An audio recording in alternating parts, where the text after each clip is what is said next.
Right now at 11, a 2-year-old boy is recovering tonight, hours after he was shot in broad daylight. Eyewitness News was there as dozens of officers responded to a neighborhood that had bullets spread all throughout that community.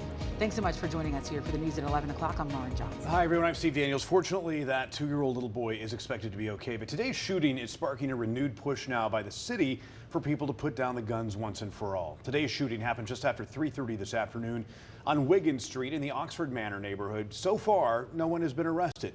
Cindy Schofield live now at DPD headquarters. Sydney, today's shooting was a major topic of discussion at tonight's Durham City Council meeting. That's right, Stephen, Lauren. You know, Durham police right now are actively working to find answers after someone shot that 2-year-old boy today. And I talked to his aunt. She didn't want to show her face on camera, but she was right there as this all happened. And she says she believes this shooting today was random.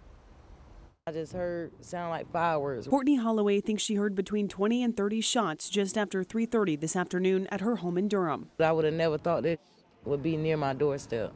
I have 5 children. I don't play that. Her kids and nephew were playing outside on the sidewalk when she heard the shots. We thought it was just somebody shooting in the air or something or playing with fireworks until we noticed that my nephew was bleeding on his leg. He was shot on the leg and the bullet went through his leg. Shot in the calf, the 2-year-old is recovering as his family tries to process what happened. Please keep your kids safe because bullets don't have no name, and nowadays, kids getting shots for nothing. Just hours later, we almost lost a baby today. A 2-year-old. City leaders addressed the crisis during Durham City Council meeting. Thank God the child is still alive, but very much affected for the rest of their young life.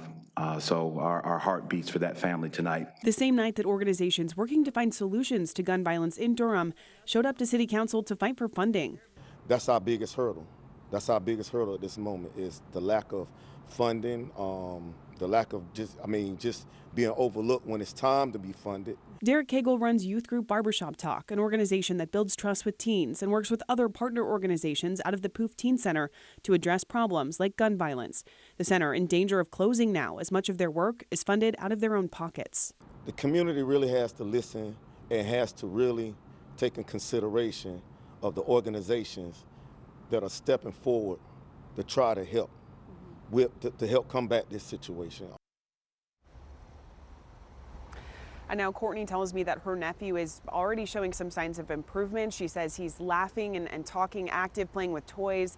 She says that he's doing much better than she would have expected at this point, but still a long recovery journey ahead. Live here in Durham, Sydney Schofield, ABC 11 Eyewitness News.